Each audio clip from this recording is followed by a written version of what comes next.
Hello, everyone. Happy Thursday. It is the Flurry Sports Week 6 Fantasy Football Start Sit Show. Excited to be with you. I am Henry John, and joining me once again this week, only on Thursday instead of Friday. We're just all over the place this season, but hey, we've had a show every week. That's what counts. It's the coach, Kevin Schroeder. How are you doing tonight, sir? I am excited to talk some football with you once again. Love it. Yeah, it's one of my favorite nights of the week, getting to break down football and help people with their questions. Absolutely. Yeah. If you have any week 6 start sit questions, be sure you drop those right in the chat. And we will be here probably for, I'd say about 50 minutes, 7:30 Eastern time until then. So about an hour before the Thursday night game kicks off. So anything you want to ask us, start sit trades, if you're just panicked over your roster situation, maybe, we can try and comfort you. I don't know. Coach, do you have any experience as a therapist? I mean, we'll do what we have to do for the people, right? Well, I minored in I had a psychology degree for my social studies background, so I'm Okay. dangerous, but have a little psychology background, but enough to be dangerous. So. All right, perfect. Well, I got a psych minor too, so we'll together we should be all right then. Yeah. To kick things off, though, we can jump into your articles, I guess. Why wait? And I want to start with the running backs again, like we usually do. And the first guy that we need to talk about here is Myles Gaskin with the Miami Dolphins. 2 weeks ago, he scored a whopping 0.3 fantasy points, 3 yards rushing. That was all he did. Last week, he goes off for over 31 fantasy points in PPR leagues, and that was against a good defense too in the Tampa Bay Buccaneers. Talk to me about why you are expecting Gaskin to replicate that again against the Jacksonville Jaguars. Just knowing Malcolm Brown and Salvin Ahmed are hanging around there in that Miami backfield, and this is a team that can't seem to make up its mind on who they want to give the carries to. Yeah, it might be a little bit of points chasing here, but the matchup last week was pretty tough. As you mentioned, with the Tampa Bay Buccaneers have one of the tougher run defenses out there, and 5 carries is pretty scary. That's a scary floor. But he had 10 targets in the passing game, and the weeks prior to 2 weeks ago, where he was, very ineffective. He had a pretty nice floor in PPR with multiple receptions. Great matchup this weekend against Jacksonville. Jacksonville's given up 31.9 fantasy points a game. This also might be a game where he's going to get some run in the second half as they start to put this game on ice, although Jacksonville showed a little bit of fight, so maybe they're improving a little bit under the great Urban Meyer. But I like Gaskin this week. I think especially when you got 4 teams on bye, I think you have to start some guys that you might not necessarily feel as confident in, and I think Myles Gaskin will deliver on RB2 numbers this week. So, All right, I love it.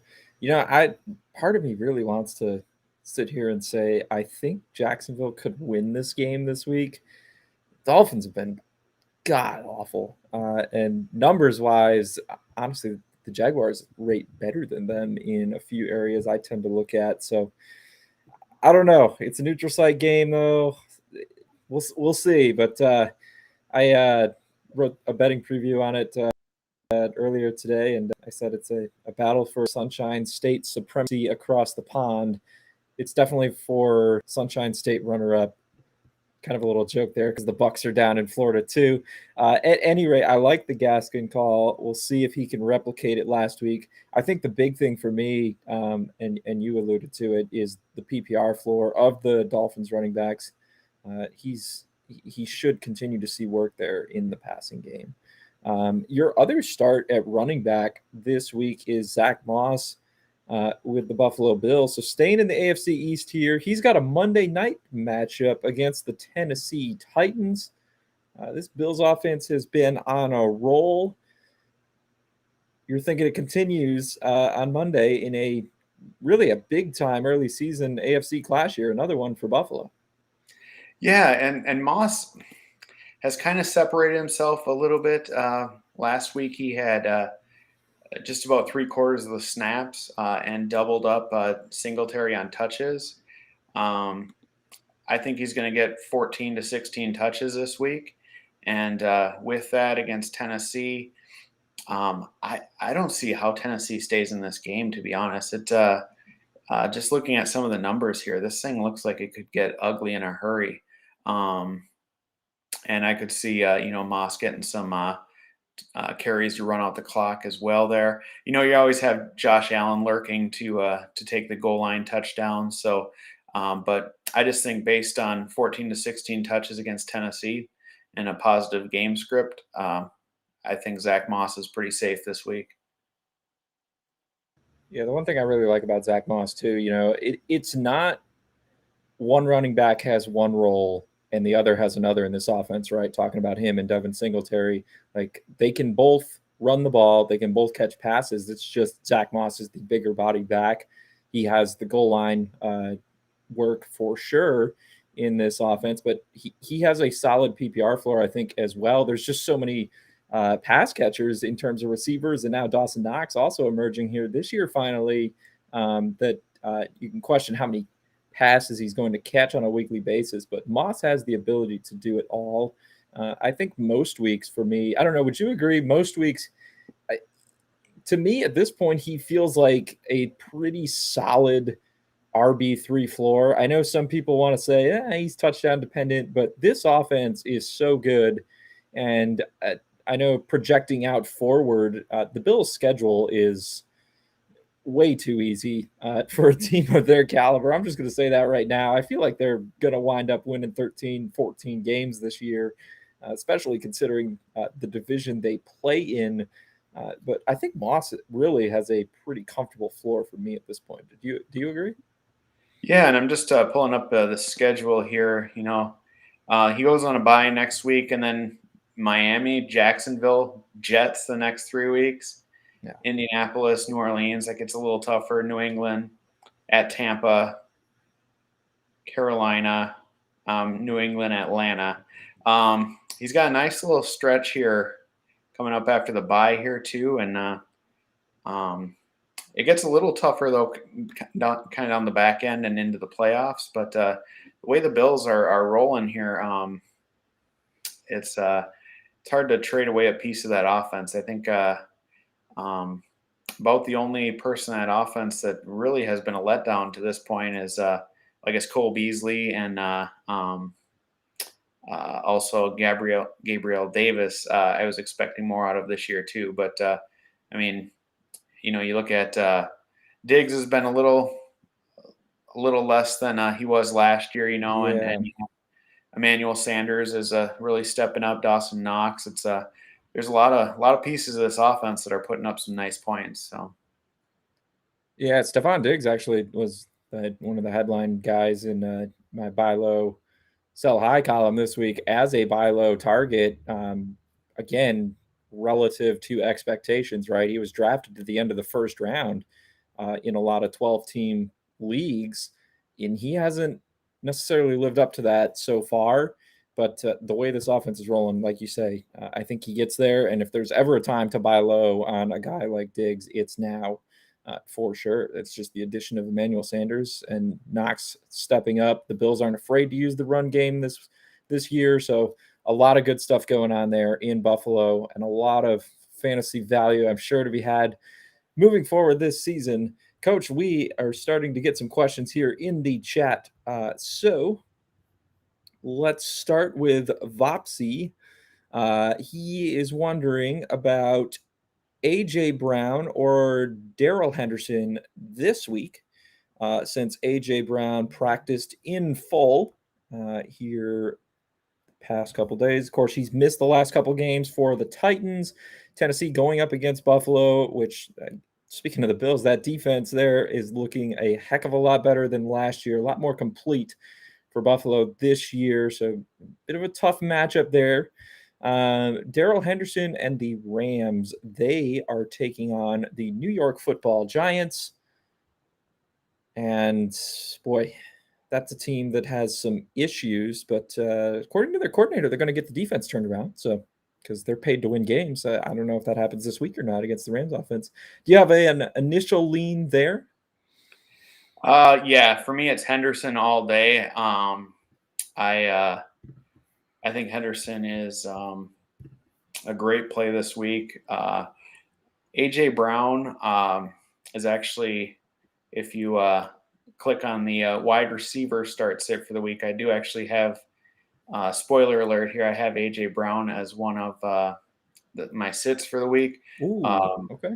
He's not, produced even. Let's see, I was just going to pull up the article to see the little nugget I had there. He's yet to finish above wide receiver 33 on the year, going up against the Bills, who are giving up only 25.8 fantasy points a game to opposing wide receivers. Again, this is a horrible matchup for the Titans. And I think Henderson has a great opportunity here going up against the 30th ranked run defense currently. So for me, it's Henderson. Yeah, to your point, the Giants allowing the fifth most PPR points to opposing running backs, just over 29 per game. And the Bills, in terms of adjusted defensive efficiency, DVOA, they are number one overall, number one against the pass, number one against the run, too. For that matter, tough matchup. Brown's coming off an injury. And the Titans offense has some things to figure out, I think, at least that's how I see it right now. A couple of disappointing performances, a bit underwhelming from Tannehill in that passing game so far. So I agree with Henderson there, I would say for sure. Dominic S. is asking whether to start Antonio Brown. Just got off AJ Brown, so I saw AB and was like, is it AJ again? I don't know. I'm going to go with Antonio Brown, though, because AB is AB, or Keenan Allen. His other wide receivers are DK Metcalf and Harry McLaurin. So we got Antonio Brown obviously going tonight. So this is pertinent to the Thursday night football game, Bucs and Eagles. And then we have got Keenan Allen with the Chargers going up against the Ravens. Ravens are 4-1, but that defense is beaten, battered, and a little bit suspect right now. What are you thinking here, Coach? Yeah, for me, I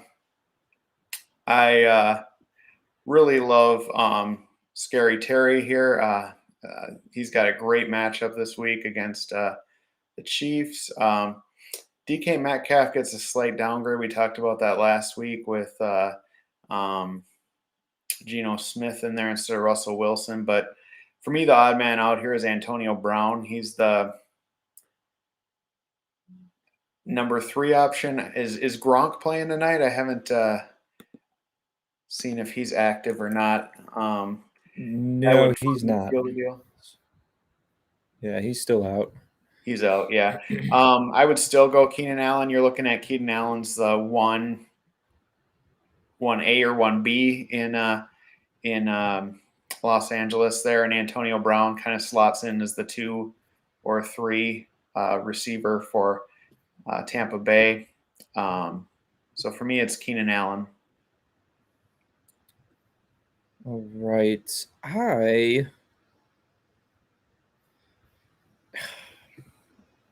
You asked AB or Keenan Allen. I might sit DK Metcalf here. I'm not gonna lie. Antonio Brown is. I'm pretty confident he's locked into a stable weekly floor, and I know there's been some variance with which Bucs receiver has the biggest game on a weekly basis, but there's a real opportunity for Brady to connect with all 3 of them. AB, Godwin, and Mike Evans being the other 2 there tonight. The Eagles secondary is not good. The Steelers defense, they've come to play. They did last week for sure. And maybe it's because I'm a Jets fan and had to sit through that for a few years, but I don't trust Geno Smith to go on the road as a backup there with Seattle into Pittsburgh, a game the Steelers need to win after their poor start, trying to get back to 500 there. That one could be a low-scoring, bit of an ugly offensive showing for Seattle. I don't know, Coach. Am I crazy for saying that? Like, I really feel like of the four, DK Metcalf has by far the lowest amount of upside, and I I think the floor could fall out with him too here. I really do. Yeah, I certainly could see justifying starting Brown over DK this week. Pittsburgh hasn't been particularly good against wide receivers thus far, but you're depending on Geno Smith versus Tom Brady. That's a pretty uneven argument right there. Yeah, I could see doing that. I guess at the end of the day, my kind of decision maker is which choice, if you make the choice, will you say I made the right choice and not kick yourself over? So I guess that would be kind of I could see arguing either way on that. And I guess it comes down to which guy do you feel more confident in. Both Brown and DK Metcalf have the ability to break one play and make it happen. So I probably would leave DK in there, but I could definitely see starting Antonio Brown too. And Yeah, you might be right. It might actually be even the safer floor with Antonio Brown. yeah. I don't know.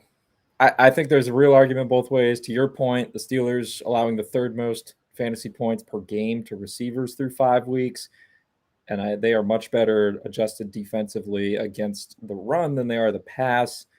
However, they haven't faced backup quarterbacks in any of the first 5 weeks. And taking a look at some of those teams they've played, I think there is an argument there.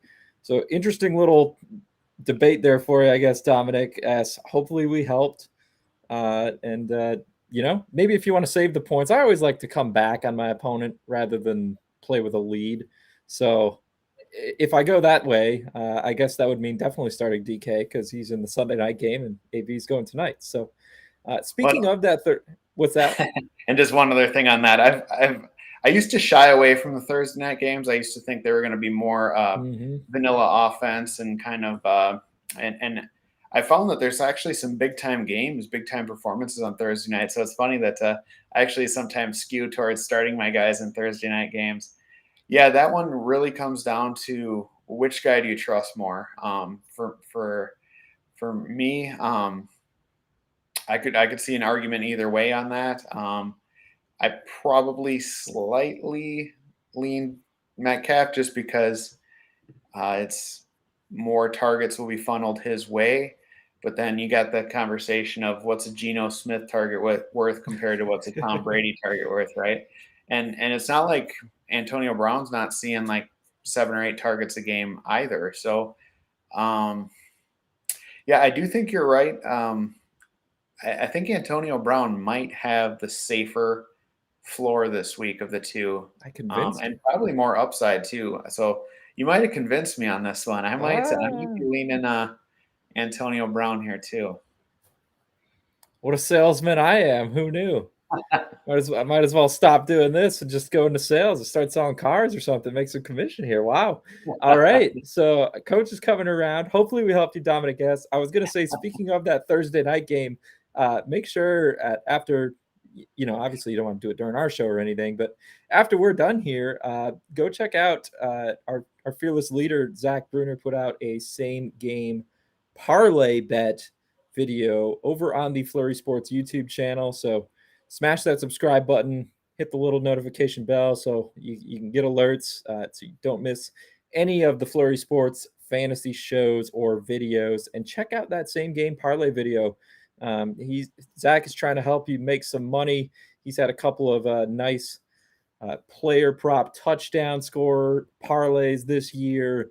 And so if it's the same game parlay that he likes for Bucks Eagles tonight, a game that very well could see some offense here, as we've alluded to with this Antonio Brown discussion, you don't want to miss that. So check that out on the Flurry Sports YouTube channel.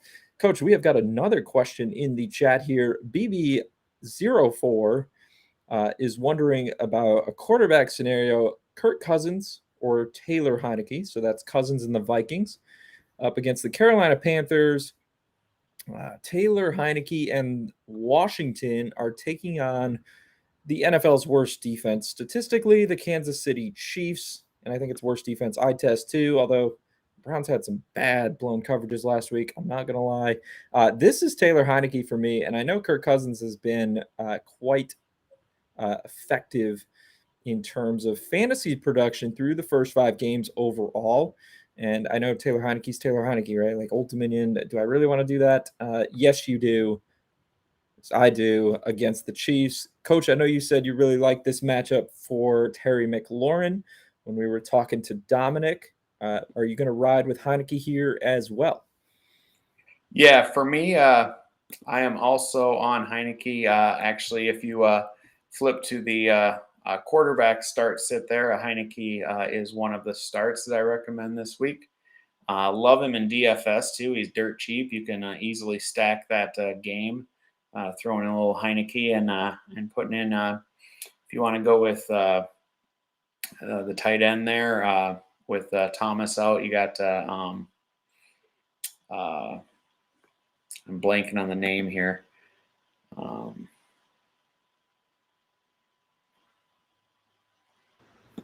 Seals Jones. Is that who you're going for? Yeah. Yep. Sorry, I was on mute. The hyphenated name there. Yeah. And you can get in Scary Terry there and then run it back with a Tyreek Hill, although he missed practice again. So maybe you're better off running it back with Kelsey there.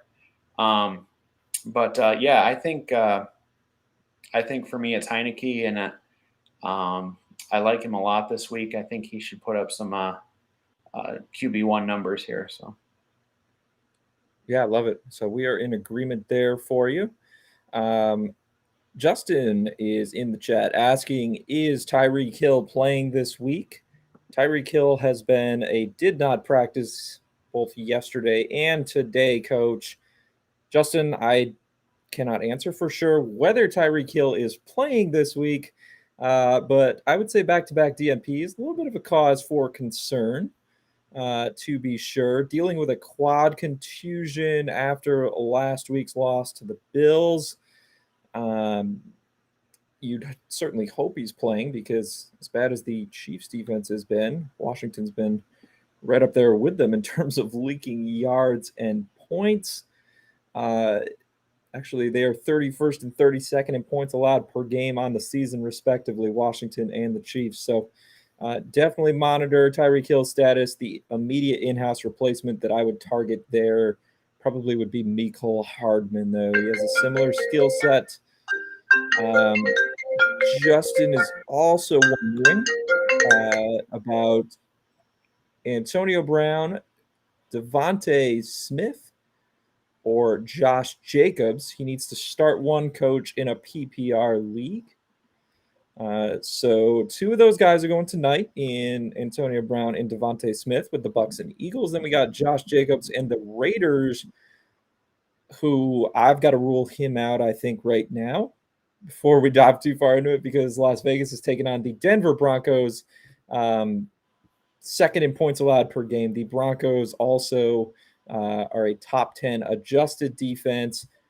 They rank 10th against the run. Fantasy points allowed to running backs per game average on the year. The Broncos are second fewest, 12.98. I also don't know what the Raiders are going to look like post John Gruden. So some questions there. So I would rule him out. Coach, are you with me on that? And then do you have a lean between AB and the rookie Davonte Smith? Yeah, so I would also rule Jacobs out there. And so for me, it would be Brown or Smith.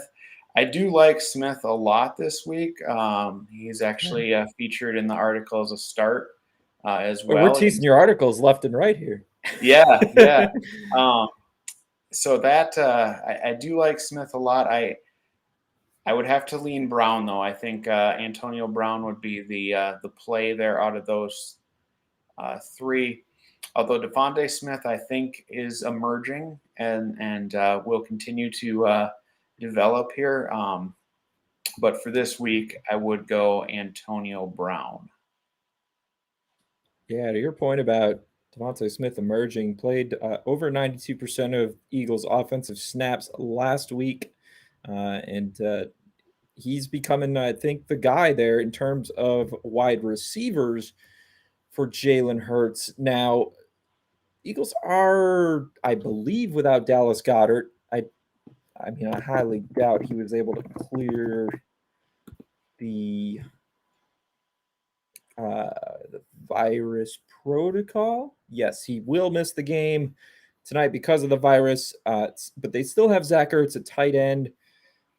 I don't know if I don't think that's enough to sway me to start Devonte Smith over Antonio Brown, just because the Eagles secondary is so bad. We already discussed how I like AB so much in this matchup, and really weakly, I think, for Tampa Bay at this point. Has a rapport with Tom Brady, so I'm going to side with you there on him. Justin is also, he's got a couple more questions here. Marquis Brown, Mike Evans, Terry McLaurin, Jamar Chase. He needs to start 3 of these receivers in a PPR league. All right. So I'm just looking at him right now. That's those are some good options there to have to choose from. They sure are.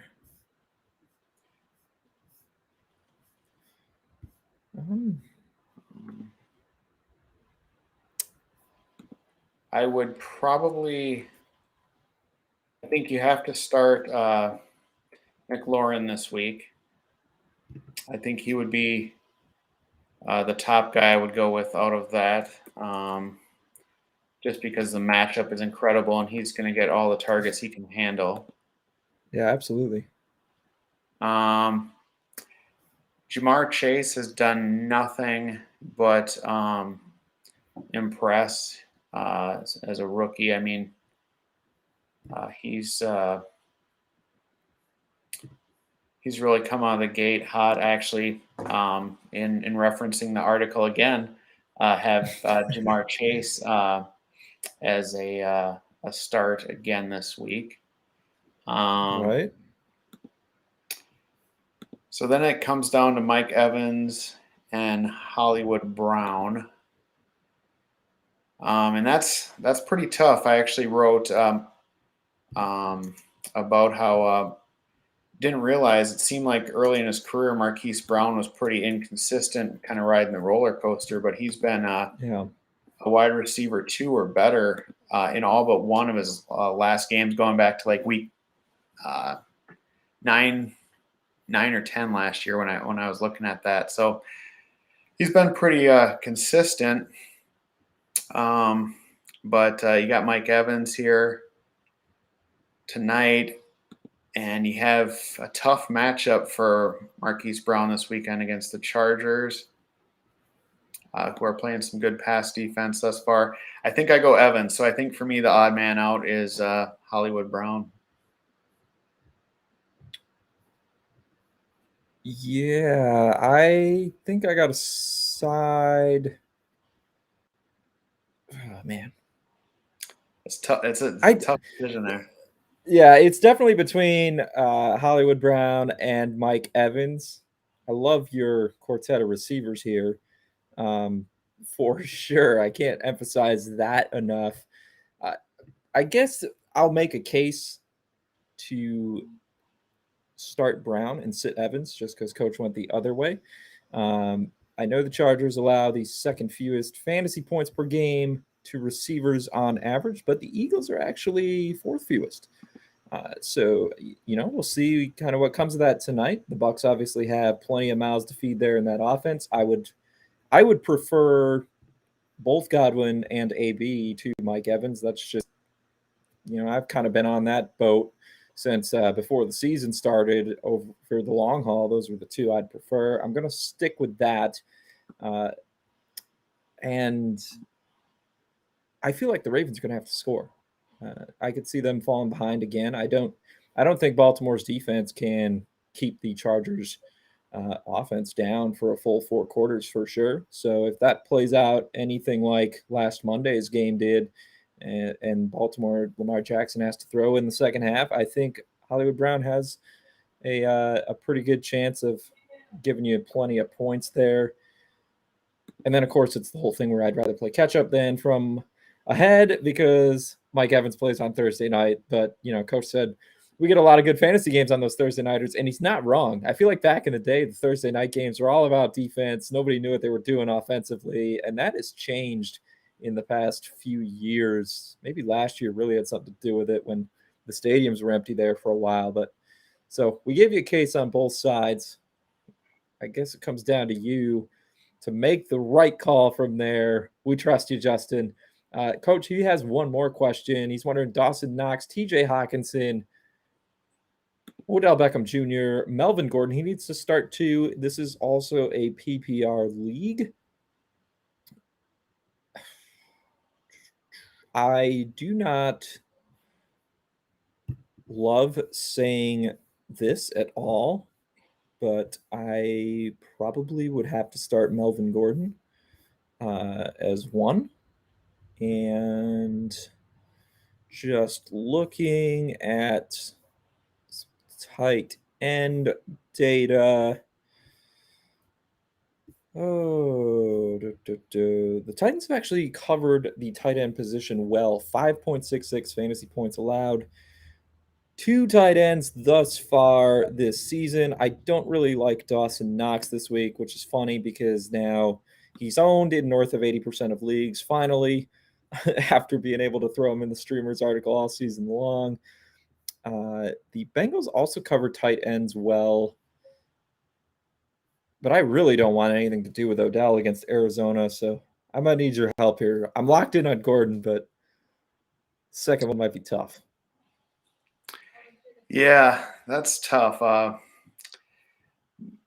OBJ really hasn't shown us much this year. And what was it last week? They put up 42 points, was it? And he was targeted 4 times. That's a pretty scary floor there. Yeah. I'm with you. I think Gordon's going to get he'll get the most touches here, probably. I like the matchup too against the Raiders. Mm-hmm. I probably would lean Gordon, and I like I think TJ Hawkinson would be my other play there. Yeah, I'm right there with you. Knox is just too TD dependent. Like I said, the Titans they've got issues defensively, but they cover the position well, very well actually. Top 3 defense in terms of fantasy points allowed to tight ends, and I'm sneakily thinking the Lions are going to get win number 1 this week too against the Bengals. So we'll see how that plays out. But I think floor wise, I'd much rather have Hawkinson over Dawson Knox and Odell Beckham Jr. for that matter. I agree. All righty. William Hanby is wondering he needs to start one of these guys as his flex this week. We've got Tony Pollard, Javonte Williams, Miles Sanders, Allen Robinson, or Rashad Bateman. All right. It's a little fun one. Yeah. Anything jump out at you right away, or you need some time to dig? I don't like Sanders going against Tampa Bay with the amount of work that Kenneth Gainwell is getting there too. Allen Robinson is also featured in my wide receiver article this week as a sit. Okay. Bateman, boy, that would be a stretch to play in his first game off of the IR. So for me, I'm leaning between Pollard and Javonte. And This is tough because I like I mean, my love for Pollard is well known right here on this show. But in terms of matchup this week, by process of elimination, I definitely can ride with you down to these two running backs. I'll make a case for Allen Robinson, though, in a second. But Devonte Williams against the Raiders, I would much rather have that than I would Tony Pollard against the Patriots. And yet I'm with you. I think Melvin Gordon, who we just talked about, is still pretty well locked into the lead role there in Denver. Yeah, it's pretty even though. It's right around 50-50 there. I think they both come out of that game with right around 14 touches or so. I think that's kind of been the norm. It's I think last week actually, if I'm not mistaken, I think Javonte had a little bit more work last week, but it's been pretty much a 50-50 split there. I'm just looking to see what Pollard's had for touches the last couple weeks here. Yeah, it looks like Gordon had 61% of the snaps played to just 40 for Williams last week. But carries wise, Williams had 8 for 61 yards. Gordon had 9 for 34. Receptions, Williams outdid him there as well. 3 for 25. Gordon 2 for 9. Pollard has definitely been second fiddle to Elliott, but he still has been producing with his touches. I don't have those exact numbers in front of me, but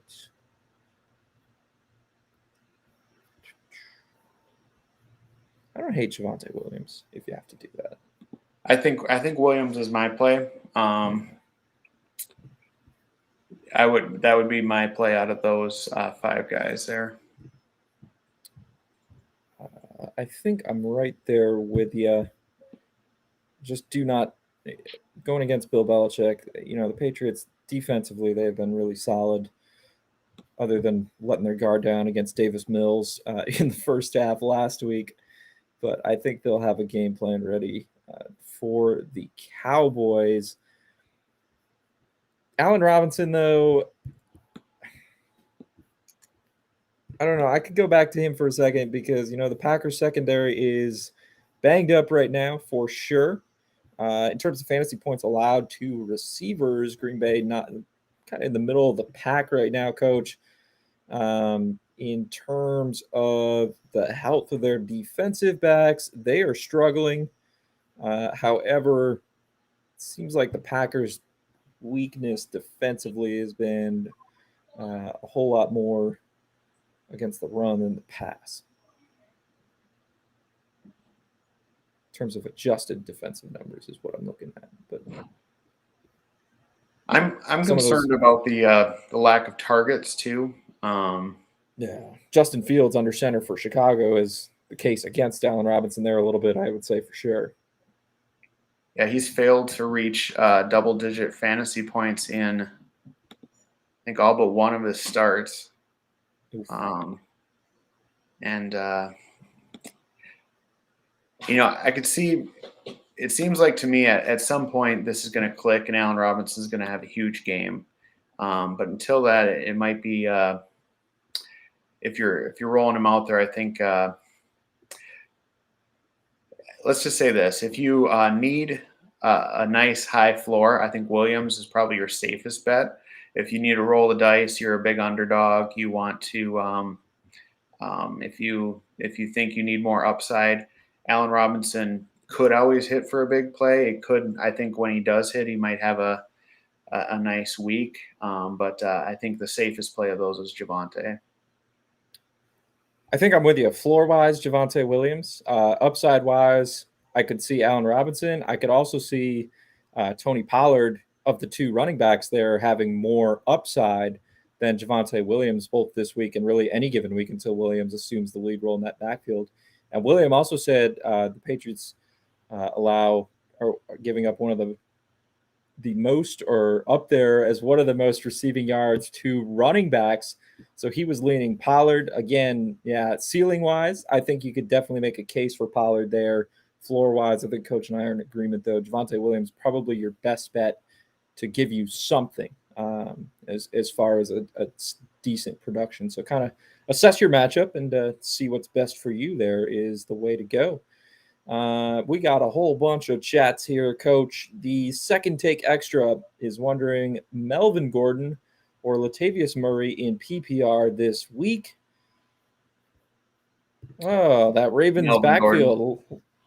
Interesting last week, yeah, as they didn't really run the ball very un-Baltimore-like. But I don't know how you trust Latavius Murray when he was only on the field for 50% of the snaps last week. Granted, they were playing behind, but you got other backs there. And we've talked about Melvin Gordon and the Broncos. We think both running backs there have a pretty stable floor. Yep, give me Gordon for that one. All righty. Jugraj Pata, sorry if I'm saying that wrong. Should he trade away Laviska Shenault for Rob Gronkowski? Shenault is on his bench. His current tight end is TJ Hawkinson. PPR league. I would do that. I think I would too. In a vacuum. Now, of course, not sure what your other wide receivers look like, but if he's on your bench, I think that's when healthy, Gronk has found the fountain of youth this year, and once he's back on the field, there he's Brady's definitely looking his way, and then looking his way in the red zone too. So, to me, I would take that, and then you could even look to wheel Hawkinson too.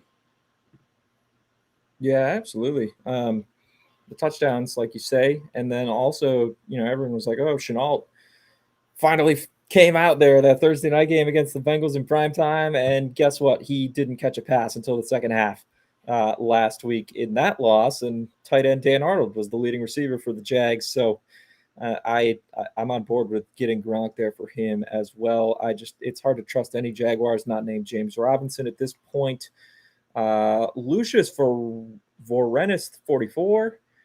He's got a rough one here. It's a standard league now, Coach. 2 wide receiver flex spots to fill: Devonte Parker, Miles Sanders, Damian Harris. Need to pick 2. Worried that Harris will not play. All right, so I want nothing to do with Miles Sanders tonight.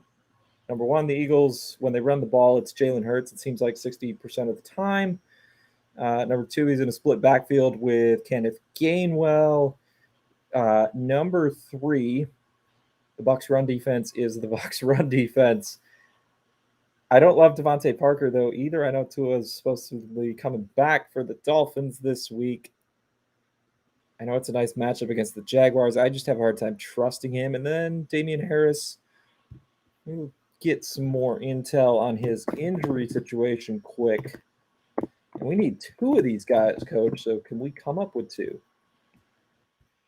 Yeah, it looks like Damian Harris did return to practice today. With that, monitor the I guess you would need a choice there before tonight. So I would take Harris of those picks there, and then one other one.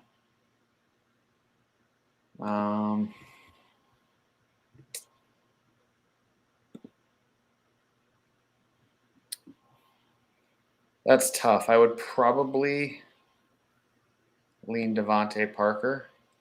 Although I'm seeing now that he was sidelined in Thursday practice. So maybe by default, it has to be Harris and Sanders. If Parker, it looked like he missed practice today. So, yeah, I'm also not high on Miles Sanders, but if you're looking at having to make a choice between some points or no points, I would lead the Sanders route there, and I would say Damian Harris is the best play of all of them. And you might want to take a peek at the waiver wire if you have a guy you can cut.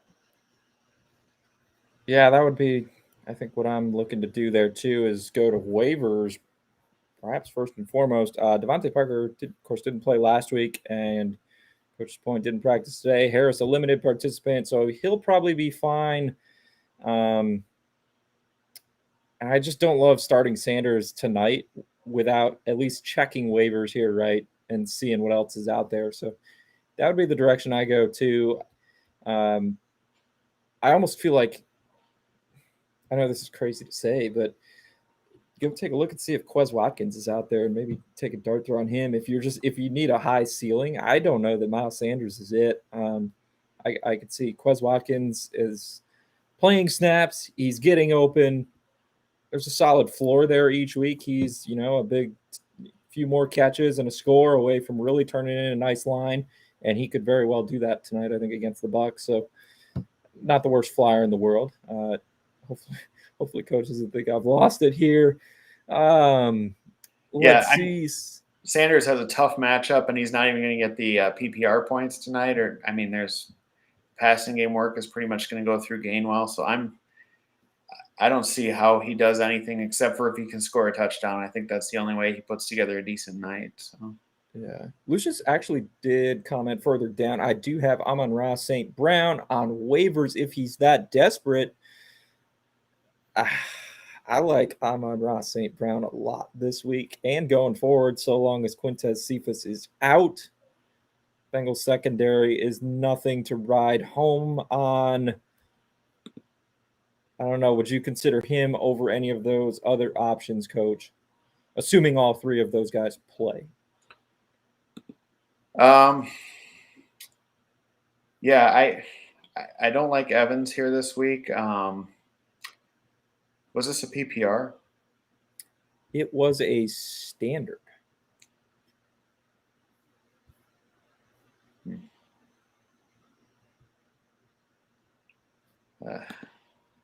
Standard's always tough. It is tough. I think my mindset's always in PPR too. So, I have a tough time recommending Amon-Ra or Miles Sanders in a standard league just because you get a running back that would be the goal line guy.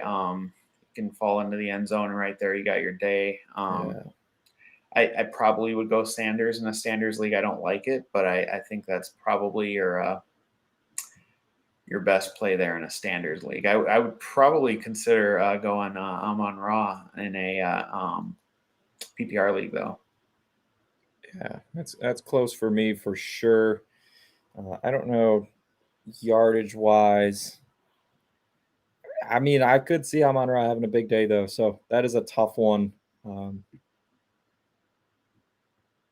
Yeah, that's all I got. That is a tough one. Yeah, if you need upside, Sanders is not it. Amon-Ra would be the play if you're heavy favored or you feel like you should have it. Maybe Miles Sanders has a little bit higher floor. Amon-Ra probably higher ceiling. Yeah, for sure. William has a quarterback question for us as well here, Coach. Quick, Taylor Heineke or Sam Darnold? He is starting Terry McLaurin as well, so there would be a Washington stack there. However, like we've said, that's coming against the Chiefs. And I just don't trust Sam Darnold on a week-to-week basis. His fantasy production has been because he was running in touchdowns. And William points out Christian McCaffrey did not participate in practice today, and he's trending in the wrong direction after we thought he was a near certainty to return finally this week. I think that, if anything, that might negatively impact Darnold there. I don't know. I just do not trust him as a passer still, and can't get enough of Heineke, I don't think, against the Chiefs. Like, he's quarterback one range for me, I'd say, this week. Yeah. I have the same choice in the league, and I went Heineke there. Yeah. All right. So we've got just a couple minutes left here, guys. We've got to wrap things up here shortly. But we'll continue trying to knock out as many of these questions as we can. We really do appreciate it. Let's see here, Coach. Isaac Lopez, a.k.a. Big Mac. He has Alvin Kamara and Mike Davis on a bye. Now Damian Williams has the virus. Chris Carson is still questionable and in a tough matchup against the Steelers, I might add. Do you think he is safe starting Khalil Herbert in his flex spot? He also has Jonathan Taylor and Daryl Williams. I think you are safe because the Bears do not have anyone else. It's a good matchup against the Packers. And I think Ryan Nall is the only other guy that could even take away from Herbert, who, by the way, he led the team in carries last week. Herbert did. The fantasy line wasn't great just because he only ran the ball and didn't score a touchdown. But Ryan Nall has an ankle injury he's dealing with too, so I don't think he's really going to cut into things there. Yeah, I'd feel fine with Herbert this week. I think he's a nice plug and play, and probably going to throw him in DFS lineups too for a nice cheap bargain basement guy. Perfect, good stuff. Let's see here. Extra Point Podcast. He needs to start 3. Tyree Kill, who, by the way, we don't know is he going to be out there just yet. DJ Moore, Mike Williams, Deontay Johnson, and T. Higgins. Wow, this is a loaded wide receiver core as well. Starting 3. If Tyreek Hill plays, he's in my lineup, no question. Mike Williams is in my lineup. And that would come down to Moore or Johnson for me.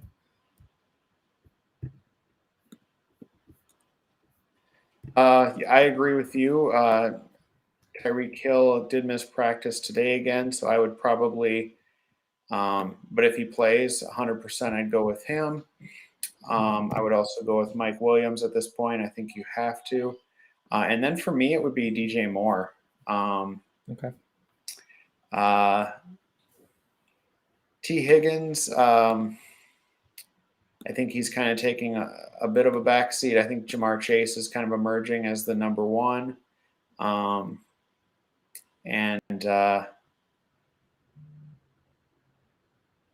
DJ Moore is, especially if CMC is out this week. I mean, DJ Moore is going to be getting plenty of targets there. Deontay Johnson in PPR too gets a ton of targets, especially with Juju out. It's a tough call. I think I probably of those, I probably go DJ Moore though. I think I like him the best with CMC out. I think he's got pretty high floor. Yeah, I think we're both in agreement, though, too. If Tyreek Hill is out, you're locked in DJ Moore, Mike Williams, Deontay Johnson. The other thing, too, is Ben Roethlisberger going to have an old man Ben Roethlisberger game again this week after hitting Johnson for a score the past couple of weeks. So something to keep in mind there as well, although both have good matchups. We have got to run. Thank you all for tuning in. Again, check out the same game parlay video over on the Flurry Sports YouTube. Coach and I are signing off. Also, I will actually be back in just a couple of minutes with Zach McAdoo for this week's Burnt Rubber Racing Podcast episode. So we'll be talking some NASCAR and some motorsports. If you want to tune into that, we'll be live on the Flurry Sports YouTube as well. Coach, you got any last minute thoughts before we head out here? Yeah, check the injury reports. There's a lot of red on as you're looking through player names. A lot of injury designations this week. So just make sure you're checking before the games kick on Sunday. Yeah, 100%. Don't forget to subscribe to the YouTube. Hit the bell for notifications. At flurrysports.org, you can find Coach's Start Sit articles and all of the staff's fantasy football content as we get you set for Week 6. All right, we will be back next week with Week 7 Start Sit, and I'll be back in a few minutes with some NASCAR talk. Thank you, everyone, for tuning in. Have a great night. Take care, Coach. Take care, everyone. Take care.